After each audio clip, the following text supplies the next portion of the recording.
இந்தியாவில் மத்திய அரசு நாடு முழுவதும் வாகன ஓட்டிகளுக்கு விதிக்கப்படும் அபராதங்களையும் கடுமையான விதிமுறைகளையும் அறிமுகப்படுத்தியுள்ளது. ஏப்ரல் 1 முதல் இந்த புதிய விதிகள் அமலுக்கு வரும். இதுவரை பல மாநிலங்களில் தனித்தனியாக விதிகள் இருந்தாலும் இப்போது மத்திய அரசின் பரிந்துரையின்படி சில மாநிலங்களில் இந்த புதிய விதிகள் நிலைநாட்டப்படுவதாக கூறப்படுகின்றது. இது பொதுவாக போக்குவரத்து விதிகளின் கடைபிடிப்பை மேம்படுத்தும் நோக்கில் தயாரிக்கப்பட்டது. முதன்மையாக குடிபோதையில் வாகனம் ஓட்டுவது மிகவும் கடுமையான தண்டனைக்குரியது. இதற்கு முன்பு ரூபாய் 1000 முதல் 1500 வரை அபராதம் இருந்தது. ஆனால் புதிய விதிகளின்படி ரூபாய் 10,000 அபராதம் விதிக்கப்படும். மேலும் குற்றவாளிகளுக்கு 6 மாத சிறை தண்டனை விதிக்கப்படும் மற்றும் மீண்டும் மீறுபவர்களுக்கு ரூபாய் 15,000 அபராதம் மற்றும் 2 ஆண்டுகள் சிறை தண்டனைக்கு உட்படுவார்கள். ஹெல்மெட் அணியாமல் வாகனம் ஓட்டினால் ரூபாய் 100 அபராதம் இருந்தது. இந்த பரிந்துரையில் இந்த அபராதம் ரூபாய் 1000 உயர்ந்துள்ளது. இதன் மூலம் பாதுகாப்பு எளிதில் பின்பற்றப்படாததாக இருந்ததால் இந்த விஷயத்தில் கடுமையான நடவடிக்கைகள் எடுக்கப்பட்டுள்ளது.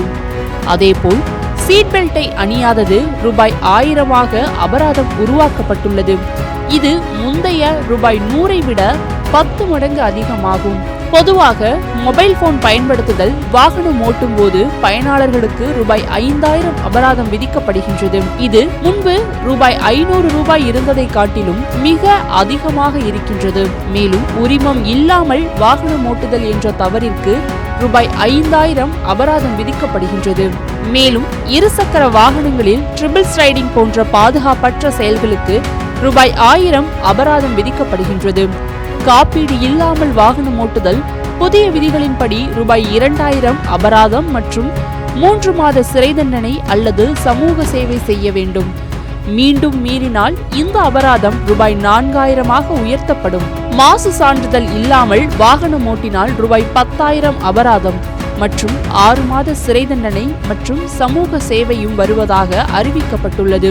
ஆபத்தான முறையில் வாகனம் ஓட்டுதல் என்ற குற்றத்திற்கு ரூபாய் 5,000 அபராதம் விதிக்கப்படுகின்றது. சிறார்களால் செய்யப்படும் போக்குவரத்து குற்றங்களுக்கு கடுமையான நடவடிக்கைகள் எடுக்கப்பட்டுள்ளது. இந்த தவறுகளுக்கு ரூபாய் 25,000 அபராதம் விதிக்கப்படுகின்றது. மேலும் வாகன உரிமையாளர்களுக்கும் பெற்றோருக்கும் 3 ஆண்டுகள் சிறை தண்டனை விதிக்கப்படலாம். இந்த புதிய விதிகள் நாட்டில் சாலை பாதுகாப்பு முன்னேற்றத்திற்கு வாகன ஓட்டிகளுக்கும் கடுமையான பயிற்சி தேவை என்பதையும் காட்டுகின்றன. அதனால் தங்களுடைய பாதுகாப்பு குறித்து பயனுள்ள முறையில் கவனம் செலுத்த வேண்டும்.